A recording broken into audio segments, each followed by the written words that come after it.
నమస్తే అన్న అందరికీ నమస్కారం. కువైట్ మరియు అరబ్ దేశాలు ఏవైతే ఉన్నాయో చమురు మీద ఆధారపడి జీవిస్తూ ఉన్నాయి.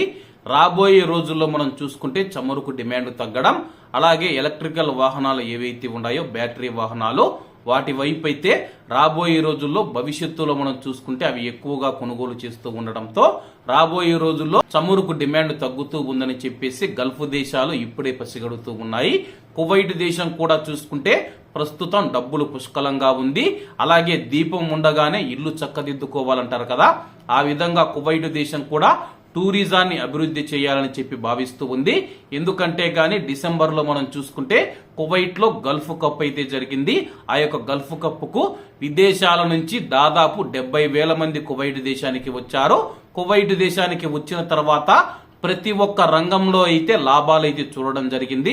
చమురు మనం చూసుకుంటే కువైట్ ప్రభుత్వానికి మాత్రమే ఆదాయం వస్తూ ఉంది.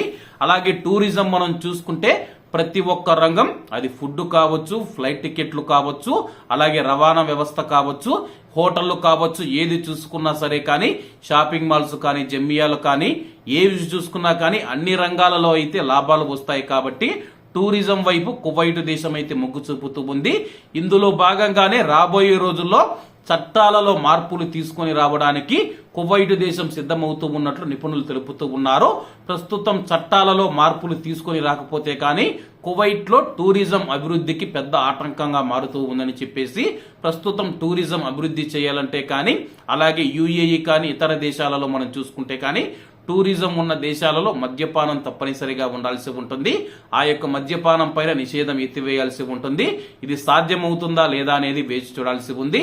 అలాగే కువైట్ కు వచ్చే టూరిస్టులు ఎవరైతే ఉన్నారో వాళ్లకు తగిన గౌరవం ఇవ్వాల్సి ఉంటుంది. అలాగే వాళ్లకు తగిన వసతులు మరియు మౌలిక సదుపాయాలు కల్పించాల్సి ఉంటుంది. ఇవన్నీ జరగాలంటే కానీ కువైట్ చట్టాలను మార్పు చేసి కువైట్ దేశం అభివృద్ధి దిశగా ప్రయాణించాలంటే కానీ అన్ని సాంప్రదాయాలను, అన్ని సంస్కృతులను గౌరవించి, ఒక విధంగా చెప్పాలంటే యుఏఈ దుబాయ్ ఉంది కదా, ఆ విధంగా ముందుకు వెళ్ళవలసి ఉంటుందని చెప్పేసి దీనికి చట్టాల మార్పు అవసరం. మరి కువైట్ ఏ నిర్ణయంతో ముందుకు వెళుతుందో వేచి చూడాల్సి ఉంది. కాబట్టి అందరూ బాగుండాలి, అందులో మనం ఉండాలి. అందరికీ నమస్తే అన్న, జై హింద్.